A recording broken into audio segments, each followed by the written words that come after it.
Жыл сайынғы көз сыйы қалалық жәрмеңкесі мәдениет сарайында өтті.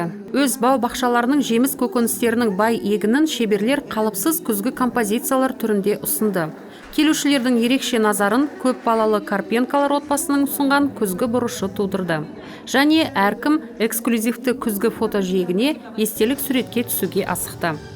Қалалық білім бөлімі ардагерлерінің жұмыстарында да ой өрістерінің ұшқыны байқалады. Асқабақтан атомдық электр станциясының реакторын, жүгеріден ғарыш кемесін, патиссондардан және Асқабақтан ұшатын тәрелкелер жасаған.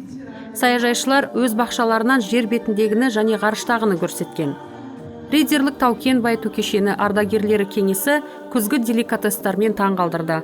Тосап, уылдырық, салаттар, тұздалған өнімдер, маринадтар және тіпті асқабақ торты болды.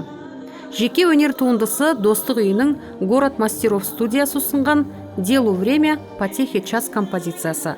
Тағы көптеген оригиналды композицияларды көрмеде қаланың түрлі ұйымдарының қатысушылары көрсетті. Работы, которые представлены здесь на этой выставке. Бұл көрмеге қатысушылар ұсынған жұмыстардың барлығының өзіндік ерекшеліктері бар. Әрқайсысы өзінше ғажайып. Әрқайсысына орын бергіміз келеді. Қазылар алқасы да оны мойындап отыр. Әр ұсынылған жұмыс ерекше ой өрісін, ерекше сүйіспеншілікпен орындалғанын көрсетеді. Алайда сайыстың аты сайыс. Әділ қазылар алқасының алдына қойылған мақсат күрделі. Бүкіл осы жеміс жидектердің ғажайыптарының ішінен үздік жұмыстарды таңдау керек. Қазылардың қиын шешімімен 3-ші орынды Риддер металлургиялық кешенінің ардагерлер кеңесі жеңіп алды. Құрметті 2-ші орын Риддерлік мамандандырылған әлеуметтік қызметтер көрсету орталығында. Күз сыйы қалалық көрмесінің жеңімпазы 6 бала тәрбиеленіп жатқан Карпенкалардың отбасы атанды. Меня зовут Юлия Валерьевна, я мама. Менің аты жөнім Юлия Валерьевна. Мен осы алдарыңызда тұрған керемет балалардың анасымын.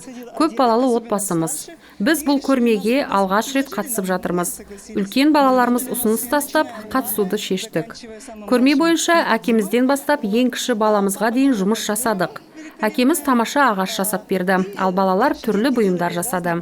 Әкемізден бастап кіші баламызға дейін барлығымыз түгел жұмыс жасадық. Күндіз, кешке, түнде. Қашан бос уақыт бола қалады, сол кезде жасадық. Бірақ біз жеңеміз деп ойлаған жоқпыз. Тек қатысамыз деп тырыстық. Ал жеңіске әрине қуаныштымыз.